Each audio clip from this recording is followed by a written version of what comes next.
ce n'est pas n'importe qui est invité par les Ebony. Donc Gonebi aussi, vraiment, est un talent. Donc ce matin, on a parlé de l'hommage que je voulais rendre à Irul Colette. Et je crois que c'est elle seule qui va apprécier. D'accord. Merci beaucoup. En tout cas, merci d'avoir accepté notre invitation. Et puis, on va se faire fort de faire passer cette émission. Donc, je te rappelle que l'émission sera diffusée le dimanche. D'accord. 7h20. La rediffusion, c'est à midi 10 et le soir à 19h15 par là. Merci beaucoup. Ce dimanche. Et je voulais attirer l'attention des gens que ce livre, j'ai soumis ça à l'appréciation d'une édition en France. Et actuellement, ils sont prêts à l'éditer en France. Et je crois que comme chez nous en Côte d'Ivoire, tout ce qui vient de l'Occident, c'est de l'or. Je crois qu'on va prier Dieu pour que vraiment mon rêve soit réalité. D'accord. Merci beaucoup. Merci beaucoup. C'est tout. Tu as beaucoup coupé. Le livre de la semaine. Un auteur et son œuvre. Le rendez-vous avec la littérature tous les dimanches sur Radio Côte d'Ivoire. Bonjour à tous et merci. Le livre de la semaine. Un auteur et son œuvre. Le rendez-vous avec la littérature tous les dimanches sur Radio Côte d'Ivoire. Bonjour à tous et merci de nous rejoindre. Le livre de la semaine reçoit ce jour l'écrivain Gonebi Blagone Mathias, auteur de l'ouvrage Les 4 piliers de la société humaine, grandeur et décadence du commerce mondial.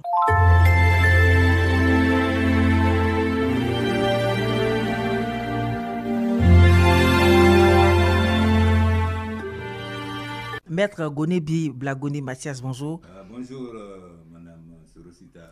Vous êtes là pour nous présenter votre ouvrage intitulé Les 4 piliers de la société humaine et en sous-titre, vous mettez grandeur et décadence du commerce mondial. Selon vous, la société humaine repose sur 4 piliers. D'abord, la politique, il y a la religion, l'économie et la science. J'ai essayé d'écrire ces différents tomes parce qu'il y a une interaction entre la politique, la religion, l'économie et la science. D'accord.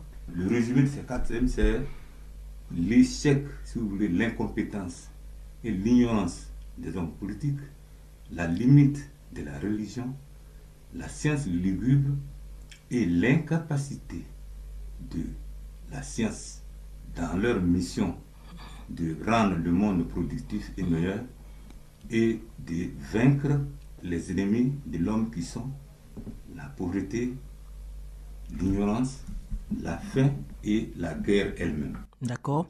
Est-ce que ces 4 ennemis de l'homme que vous venez de citer, on peut les vaincre totalement? On peut les vaincre parce que c'est à la première page, vous voyez les hommes politiques en haut et Mme Irul Colette en bas. Ça veut dire quoi? C'est un message. L'idée que je voulais qu'on retienne de ces livres, c'est que au moment où, au lieu d'agir, les hommes politiques veulent la guerre et ce sont les minables qui font cette guerre-là, Irul Colette dit que moi, je travaille pour nourrir les Ivoiriens et occuper les Ivoiriens. Le livre doit être intitulé « Mieux vaut un citoyen ordinaire sans diplôme qui supprime les souffrances des hommes, qui donne à manger aux gens, qu'un savant qui fait souffrir le peuple et qui supprime les vies humaines. » Dans le document qui est ici, j'ai dit quoi? J'ai dit « Tout foyer s'efforce d'avoir des finances saines. Pareillement, l'économie de tout État repose sur 4 paramètres fondamentaux. 1. Quels biens et quels services produire? Comment les produire? Comment les distribuer? Quel mode de gestion retenir pour une croissance économique constante qui assure un emploi à chacun? D'accord. Est-ce que c'est une comparaison que vous faites entre les actions de Irul Colette, je rappelle qu'il nous a quittés malheureusement en mars dernier, et les hommes politiques actuels que la Côte d'Ivoire a connus? Quelle est donc la relation entre la politique et le secteur économique dans lequel Irul Colette évoluait? Quand tu vois les actions que Irul Colette mène et les murs d'hostilité qui existent entre nos hommes politiques, parce que tout ce qu'on est en train de voir, elle veut dire par rapport à ces actions aux hommes politiques que ce ne sont pas les intrigues politiques qui amènent un changement dans le pays. Regardez par exemple, qu'est-ce qui a fait que la Grande-Bretagne est devenue grande puissance industrielle?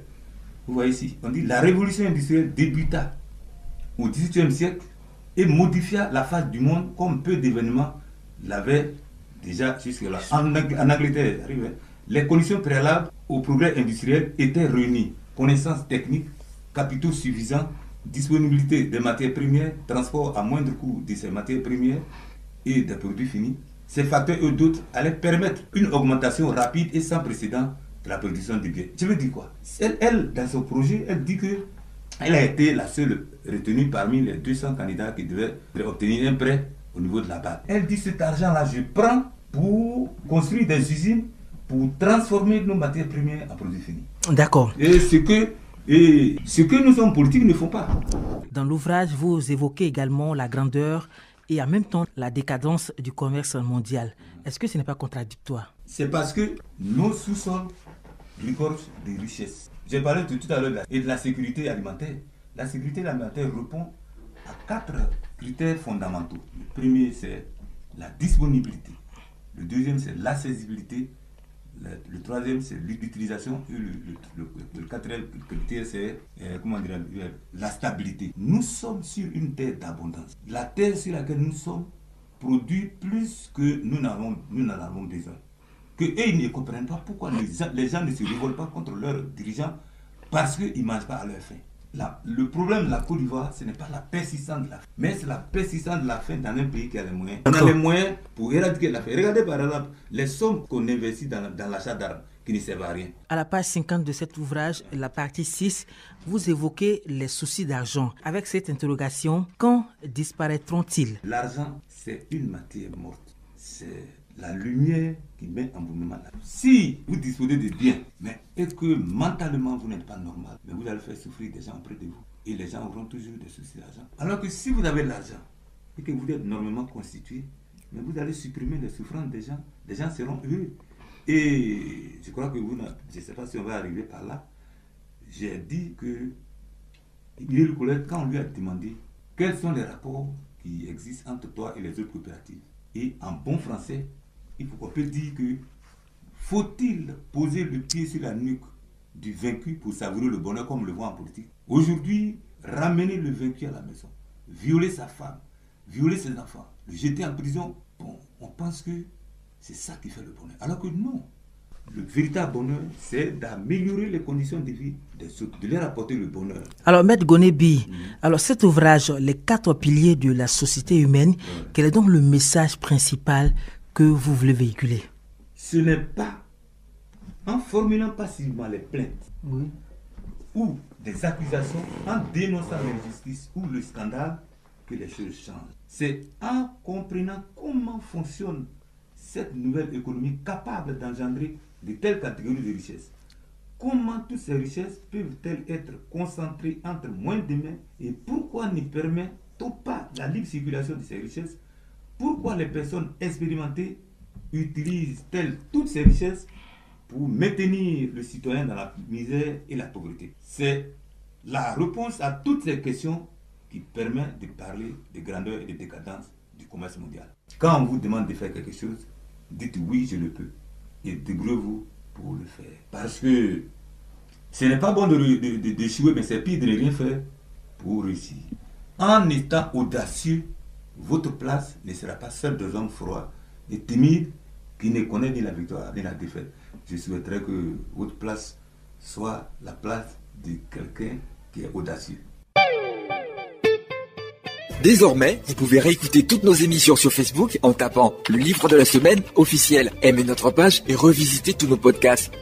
Maître Goné-Bi Blagoni Mathias est greffier à la section du tribunal de Bouna. Auteur de plusieurs publications, il vaut une véritable passion pour la lecture et l'écriture. Bonne lecture et à la semaine prochaine. Le livre de la semaine. Apprendre, divertir, éduquer.